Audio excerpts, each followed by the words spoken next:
हिंदू धर्म में किसी भी घर, मकान या अन्य भवन का निर्माण कार्य शुरू करने से पहले नींव में चांदी से बना नाग और कलश दबाया जाता है।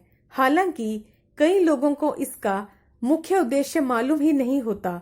ज्यादातर लोग एक दूसरे को ऐसा करते हुए देखकर ही अपने भवन की नींव में नाग और कलश दबा देते हैं, लेकिन अनजाने में किया जाने वाला ये धार्मिक कर्म काफी शुभ और लाभदायक होता है।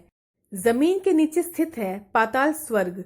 श्रीमद् भागवत महापुराण के 5वें स्कंद में लिखा है कि पृथ्वी के नीचे पाताल लोक है और इसके स्वामी शेषनाग हैं। भूमि से 10,000 योजन नीचे अतल, अतल से 10,000 योजन नीचे वितल, उससे 10,000 योजन नीचे सतल है। इसी क्रम से सभी लोक स्थित हैं। अतल, वितल, सतल, तलातल, महातल, रसातल, पाताल, ये 7 लोक पाताल स्वर्ग कहलाते हैं। इन लोकों में भी काम, भोग, ऐश्वर्य, आनंद, विभूति विद्यमान है। इन लोकों में दैत्य, दानव, नाग और अन्य आनंद पूर्वक भोग विलास के साथ रहते हैं। इन सब पातालों में अनेक पुरियां प्रकाशमान रहती हैं। इनमें देवलोक की शोभा से भी अधिक वाटिका और उपवन है। पाताल से 30,000 योजन दूर विराजमान है शेषनाग। पाताल लोक में सूर्य आदि ग्रह के न होने से दिन रात्रि का विभाग नहीं है। इस कारण यहाँ काल का भय नहीं रहता। यहाँ बड़े बड़े नागों के सिर की मणियां अंधकार को दूर करती हैं। पाताल में ही नागलोक के पति वासुकी आदि नाग रहते हैं। श्री शुकदेव के मतानुसार पाताल से 30,000 योजन दूर शेष जी विराजमान हैं। शेष जी के सिर पर पृथ्वी रखी है। जब ये प्रलय काल में जगत के संहार की इच्छा करते हैं तो क्रोध से कुटिल भ्रिकुटियों के मध्य 3 नेत्रों से युक्त रुद्र त्रिशूल लिए प्रकट होते हैं। पौराणिक ग्रंथों में शेषनाग के फण पर पृथ्वी टिकी होने का उल्लेख मिलता है। इन परम देव ने विश्व रूप अनंत नामक देव स्वरूप शेषनाग को उत्पन्न किया है, जो पर्वतों सहित इस पूरी पृथ्वी को और भूत मात्र को धारण किए हुए हैं। उल्लेखनीय है कि 1000 फणों वाले शेषनाग समस्त नागों के राजा हैं।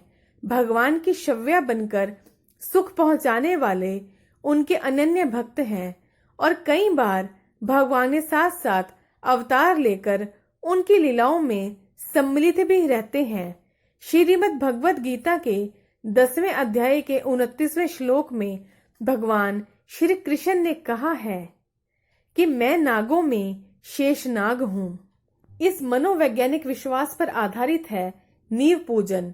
घर, मकान या किसी अन्य भवन निर्माण में होने वाली नींव पूजन का पूरा कर्म कांड इस मनोवैज्ञानिक विश्वास पर आधारित है कि जैसे शेषनाग अपने फण पर संपूर्ण पृथ्वी को धारण किए हुए हैं, ठीक उसी प्रकार मेरे इस भवन की नींव भी प्रतिष्ठित किए हुए चांदी के नाग के फण पर पूर्ण मजबूती के साथ स्थापित रहे।